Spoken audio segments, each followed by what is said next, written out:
Salam, bu videoda atmosfer bölünməsinə aid tərtib etdiyim sualın izahına baxacağıq. Sualın şərtində uyğunluğu müəyyən etməyimizi istəyir. Şimal hissəsi subekvatoral, cənub tropik dənizi olan adaya tropik siklonlar təsir edir.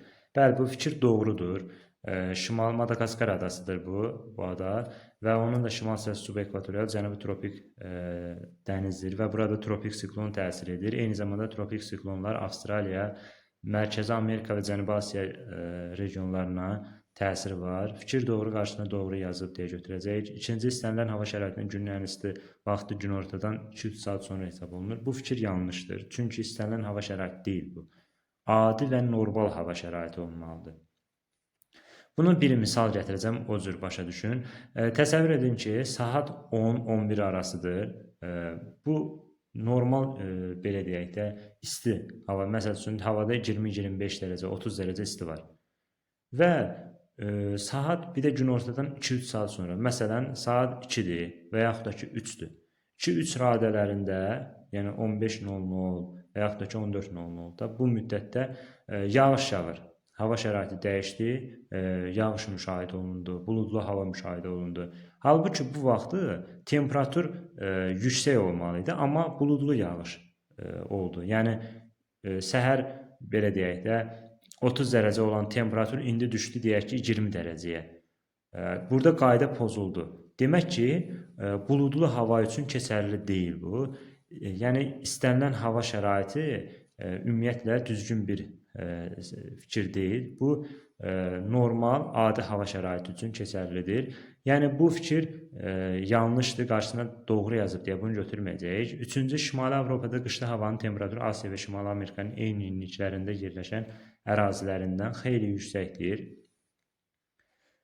Burada Şimali Avropanın belə deyək də temperaturun qışda yüksək olmasına səbəb Şimali Atlantik və Norveç isti cərəyanlarıdır ki, burada temperaturun qışda çoxaldırlar. Yəni temperaturu yüksəldirlər və bu Asiya ilə Şimali Amerikadan buna görə fərqlənə bilər. Yəni fərqlənmə xüsusiyyətlərindən biridir.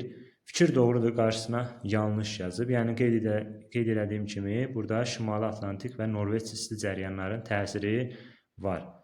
Yəni bu səbəbdən də qışda temperatur burada digərlərinə nisbətən daha yüksəkdir. Fikir doğrudur, qarşısına yanlış yazıb, ona görə götürməyəcəyik. 4. Padan və Kolxid ovalıqları təxmini olaraq 1000-1500 mm arası yağıntı alır. Bəli, bu da xəritə sxemdə təhlilində təhlil aparsaq, orada da görə bilərik ki, həqiqətən də Padan Kolxid ovalıqları 1000-1500 mm arası yağıntı alır. Fikir doğrudur, qarşısına doğru yazıb deyə deməli bunu da götürəcəyik. 5-ci, Küraraz və Abşeron yarımadasında fəal temperaturların cəmi 3500 dərəcədən yüksəkdir. Bu fikir də deməli doğrudur, qarşısına yanlış yazıb. Günəşli saatların miqdarı 2200-2400-dür. Amma fəal temperaturların cəmi 3500 dərəcədən yüksəkdir. Bu fikir doğrudur. Yəni günəşli saatların miqdarı ilə fəal temperaturların cəmi, məsələn, fəal temperaturlar, bunlar ayrı-ayrı şeylərdir. Və bu da dərsliyə əsasən qeyd olunub hamısı, yəni oradan götürülür və 3500 dərəcədən yüksəkdir. Fikir doğrudur, qarşısına yanlış yazıb deyə bunu da götürməyəcəyik. 6-cı, Baltik dəniz sahillərində yağıntının miqdarı Adriatik dənizinin şərq sahillərindən azdır. Bəli, bu da 4-cü sualla, yəni 4-cü bəndlə eyni xəritədən götürülüb.